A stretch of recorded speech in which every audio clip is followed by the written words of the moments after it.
Looking for a great hosting solution? Check our website for prices.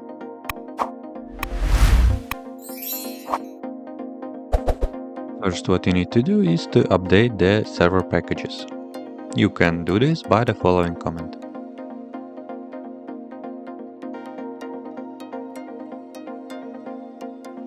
EtherApe is available in the default Ubuntu repository, so you can install it using apt command below.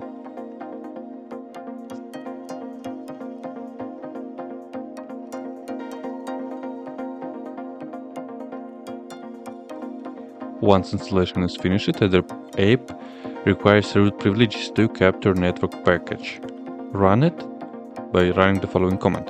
If you prefer to run EtherApe as a normal user, you must give the necessary permission by adding the user to the Wireshark or network group by running the following commands.